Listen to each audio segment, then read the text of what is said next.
Everyone আসসালামু আলাইকুম, welcome to my channel. আশা করি তোমরা সবাই ভালো আছো। তো বন্ধুরা, তোমরা আমার ফোনের স্ক্রিনে কিছু ট্রেন্ডিং ফটো দেখতে পাচ্ছ। তো এই ধরনের ফটো এডিট এখন কিন্তু ট্রেন্ডিং এ চলতেছে। তো এই ধরনের ফটো এডিট তোমরা কিভাবে করবা তোমাদেরকে আমি A to Z এই ভিডিওতে বলে দেবো। তো বন্ধুরা, এই ধরনের ফটো এডিট করার জন্য তোমাদেরকে প্রয়োজন হবে কিছু পিএনজি ডাউনলোড করা। তো তোমরা পিএনজি গুলা কিভাবে ডাউনলোড করবা তোমাদেরকে আমি এখন দেখিয়ে দিব। তো তোমাদেরকে প্রথমত চলে যেতে হবে গুগল ক্রোমে। তোমাদের প্রথমত গুগল ক্রোমে চলে যেতে হবে। এখান থেকে তোমরা সার্চ করতে হবে তোমাদেরকে কার্টুন PNG। তোমাদের অবশ্যই এই লেখাটা লিখে সার্চ করতে পারবে। এই লেখাটা লিখে সার্চ করলে অসংখ্য পিএনজি এখান থেকে চলে আসবে। তো তোমরা এখানে ইমেজে ক্লিক করে অসংখ্য পিএনজি এখান থেকে ডাউনলোড করে নেবে। যেটা তোমাদের ইচ্ছা, যেটা তোমাদের ছবির সাথে বা তোমাদের ফটোর সাথে ভালোভাবে ম্যাচিং হবে সেই পিএনজিটা তোমরা এখান থেকে ডাউনলোড করে দিবে। ডাউনলোড করা হয়ে গেলে এখন আমি এখান থেকে একটা ডাউনলোড করে নিচ্ছি। তো এখান থেকে আমি একটা ইমেজে ডাউনলোড করে নিলাম। এখন আমার প্রয়োজন হবে এগুলা পিকচারে অ্যাড করানোর জন্য আমি এখান থেকে আমার একটি অ্যাপস আমি এখান থেকে পিকচার আর্ট অ্যাপ্লিকেশনটা ওপেন করব। এখান থেকে আমি পিকচার আর্ট অ্যাপ্লিকেশনটা ওপেন করলাম। ওপেন করার পর এখন আমি যে পিকচার অ্যাড করবো সেই পিকচার এখান থেকে নিয়ে নিব। তো আমি এখান থেকে আমার একটা পিকচার এখান থেকে নিয়ে নিলাম।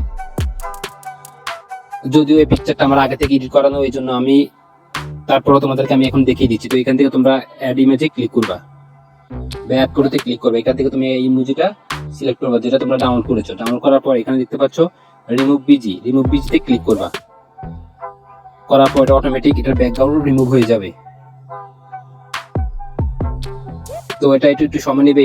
এখন এটা অটোমেটিক ভাবে এটার ব্যাকগ্রাউন্ড রিমুভ হয়ে যাবে।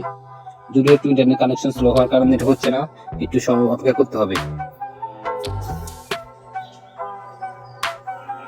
তো এখান থেকে দেখতে পাচ্ছ এটার ব্যাকগ্রাউন্ড রিমুভ হয়ে গেছে। এখন তোমরা তোমাদের সুবিধা মতো অ্যাডজাস্ট করে নেবে। এখান থেকে অলরেডি আমার আগে থেকে কিছু ইমোজি দেওয়া আছে, জন্য আমি এটা এখানে অ্যাড করলাম না। তোমাদের শেখানোর জন্য আমি নতুন করে একটা অ্যাড করেছি।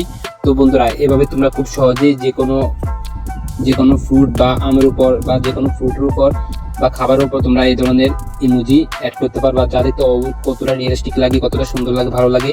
এখন এখান থেকে তোমরা যদি এখানে বর্ডার অ্যাড করতে চাও তাহলে তোমরা এখান থেকে ড্র অপশনে ক্লিক করবা। এখানে দেখতে পাচ্ছ নিচে ড্র অপশন। এখন এখান থেকে তোমরা যদি বর্ডার অ্যাড করতে চাও তাহলে এখান থেকে কালার সিলেক্ট করবা। যেমন আমি সাদা সিলেক্ট করলাম। করার পর এখান থেকে তোমরা এখান থেকে বর্ডার অ্যাড করে দিবা। অবশ্যই এটা সাইজ একটু বড় হয়ে গেছে, তোমরা তোমাদের সুবিধা মতো সাইজ করে নিবা। তো বন্ধুরা, এভাবেই এই ধরনের ফটো এডিট করা হয়। আশা করি ভিডিওটা তোমাদের অনেক কাজে আসবে। এই ধরনের মোর ইন্টারেস্টিং হেল্পফুল ভিডিও সবার আগে পেতে অবশ্যই চ্যানেলটা সাবস্ক্রাইব করে দেবে। তোমাদের একটি সাবস্ক্রাইব আমার ভিডিও বানানোর অনেক উৎসাহ এনে দেয়। তোমাদের জন্য এত কষ্ট করে আমি ভিডিওটা মেক করেছি। তোমরা আমাকে লাইকটা করে চ্যানেলটা সাবস্ক্রাইব করে দেবা। ধন্যবাদ। পরের ভিডিও আসা পর্যন্ত অবশ্যই ভালো থাকবা।